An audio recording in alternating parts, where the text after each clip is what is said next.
Right now, investigators are still working to piece together why a 29-year-old man stormed into an Antioch movie theater and attacked several people. Our Cuthbert Langley has been on the scene for us all morning long. Cuthbert, what have authorities told you so far today? Vicki, we know that 8 people were inside of the theater showing the movie Mad Max at the time of this terrifying ordeal yesterday afternoon. And as you can see behind me, the movie theater is still closed to the public. Investigators there have that truck backed up to the front of the building as they continue to process the scene.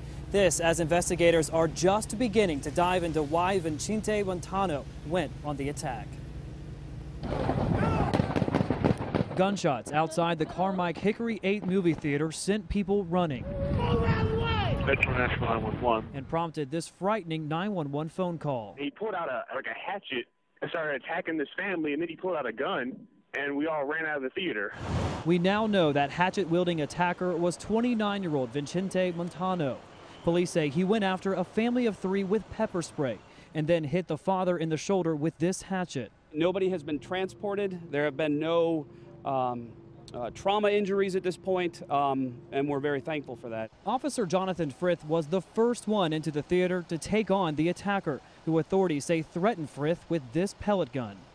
All of this as dozens sat inside and outside the theater, wondering when this frightening ordeal would end. The SWAT team came in, heard them all yelling, and they went that direction over there. Bunch of guns went off. We were just terrified. We were trying to stay as quiet as possible, and we were just trying to figure out what we would actually do if he came in the room. As Montano tried to escape out of the back of the theater, 5 officers opened fire, killing him, ending the latest attack on a movie theater and leaving a community wondering why it happened here.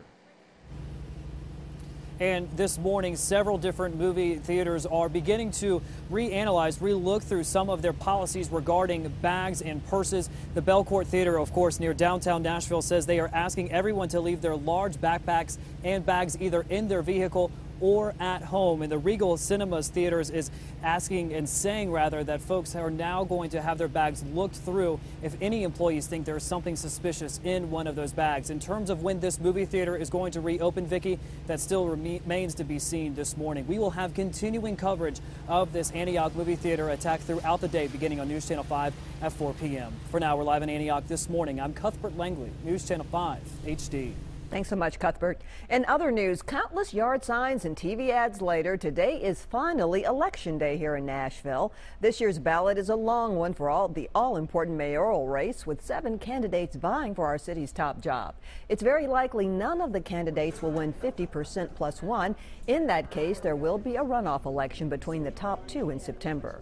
166 poll locations are now open throughout Davidson County. Several people made it a priority to vote first thing this morning. Some even arrived 30 minutes before the doors opened.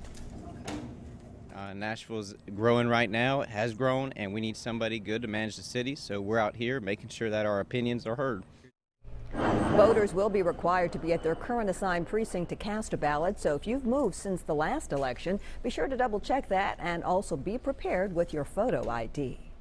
Now, don't miss our special election coverage beginning immediately after the polls close tonight. Tune in to News Channel 5 Plus with our political analyst Pat Nolan crunching the numbers as they come in right at 7 o'clock. We'll have team coverage live from the candidates' headquarters as well, then flip over to the main channel for a full wrap-up of the results on News Channel 5 at 10.